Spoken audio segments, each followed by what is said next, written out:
Hello guys, তোমরা সবাই কেমন আছো? অনেকদিন পর নেল এক্সটেনশন ভিডিও নিয়ে আসলাম। এখানে অ্যাক্রিলিক অ্যাপ্লাই করা হচ্ছে। আজকে একটা অ্যাক্রিলিক এক্সটেনশন করা হবে। তো তোমরা জানিও অবশ্যই যে পুরো ভিডিওটা দেখার পর যে ডিজাইনটা কেমন করা, মানে কেমন লাগলো তোমাদের। আর তোমরা অনেকেই ভিডিও দেখছো বাট কমেন্ট করছো না, লাইক করছো না, ফলো করছো না, ইউটিউবে সাবস্ক্রাইব করছো না, করে দিও প্লিজ।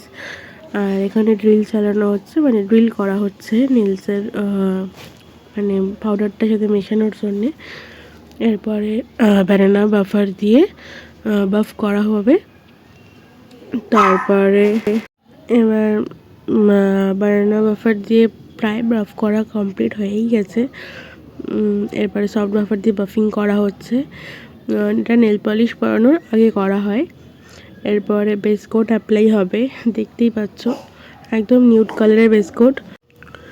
তো এখানে বেস কোট পরানো হচ্ছে, তোমরা তো দেখতেই পাচ্ছ। এরপর এটা নিউড কালারের একটা বেস কোট বললামই। এরপর এটা ট্রাই করা হবে 90 সেকেন্ড। আমি ম্যাক্সিমাম ভিডিও ক্যাপচার করার চেষ্টা করি। আর এবার আজকে যে ডিজাইনটা করছি এরা মানে পুরোপুরিটাই মানে আমার যে কাস্টমার ম্যামেরই পছন্দ। কিন্তু মানে আমি চেষ্টা করেছি উনি যে ডিজাইনটা দিয়েছে আমাকে দেখিয়েছে সেই ডিজাইনটাই আনার প্রপারলি। তো তোমরা দেখতে পারবে কেমন কি হয়েছে, আর তোমরাও জানাবে কেমন কি হয়েছে। আর এখানে উনি একটা মেরুন নয়, চিরি রেড কালারটা চয়েস করেছিল। ওটাই এখানে ফার্স্ট কোট অ্যাপ্লিকেশন হচ্ছে। এটা 3বার পরাতে হবে, মানে 3টে কোট লাগবে উনি যে কালারটা চাইছে সেটা আনতে। তো সেখানে ওইগুলো আমি ক্যাপচার করতে পারিনি, তাই এটা ভয়েসেই বলে দিলাম। এরপরে এটা দেখো সিলভার যে গ্লিটারিটা হয় না, ওই কালারটা উনি পরছে আজকে। আর একটা আঙ্গুলে হবে হচ্ছে সিলভার আর রেডেরটা মিক্সড হবে, ওটা তোমরা দেখতে পারবে। এখানে সিলভারটা অ্যাপ্লিকেশান হচ্ছে, এরপরে এগুলো ড্রাই হবে।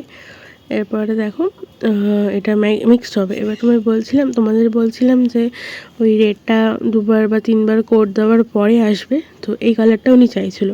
এটা 3rd কোটের বেলায় গিয়ে এসেছে এই কালারটা, এই রেডটা। তো দেখতে পাচ্ছ মিক্সড হয়ে গেছে। এবার কেমন কি হয়েছে তোমরা দেখতেই পাচ্ছ। ওনার রাইট হ্যান্ড আর লেফট হ্যান্ডের ডিজাইন কিন্তু দুটো মানে দু রকমের। তোমরা দেখতেই পাচ্ছ কেমন হয়েছে, অবশ্যই আমাকে কমেন্ট করে জানাবে। আর ম্যামের কেমন লাগলো শুনে নাও। তো দিদি, আজকে তোমার নেলস করে কেমন লেগেছে? ভীষণ স্যাটিসফাইড আমি ঠিক যেরকম ডিজাইন চেয়েছিলাম অন্বেষা সেরকমই করেছে। এই যে আমি দেখাচ্ছি অন ক্যামেরা, এটা আমার নেলস। আর আমি কিন্তু অন্বেষাকে বুক করেছি একটা ভিডিও দেখে। আর আমি এখানে থাকি না, কলকাতায় এসেছি, আমি থাকি সিঙ্গাপুর। সেখান থেকে আমি অন্বেষার সাথে অন্তত 3-4 মাস আগে, পুজোর আগে থেকে অন্বেষার সাথে আমার কথা হয়েছে। হ্যাঁ, যে আমি আমার ভাইয়ের বিয়ে উপলক্ষে আমি নেলস করাবো। আমি ওকে ডিজাইনও পাঠিয়েছিলাম, ঠিক যেরকমটা চেয়েছিলাম ঠিক সেরকমটাইও করেছে। শেপটা আলাদা, শেপটা ও আমাকে সাজেস্ট করেছে, আমি ফর দ্য ফার্স্ট টাইম করলাম। ভীষণ স্যাটিসফাইড, আর খুব মাইনিউটলি, খুব ধৈর্য ধরে কিন্তু ও এই কাজগুলো করেছে। দারুণ। আমি তো 100% রেকমেন্ড করবো, যারা করতে চাইছেন অবশ্যই অন্বেষার সাথে কন্ট্যাক্ট করুন। বাচ্চা মেয়ে, ক্লাস 12-এ পড়ে। আমি তো বলবো all the best for your future. আরও ভালো সুন্দর কাজ করে যাও। Thank you. ওয়েলকাম।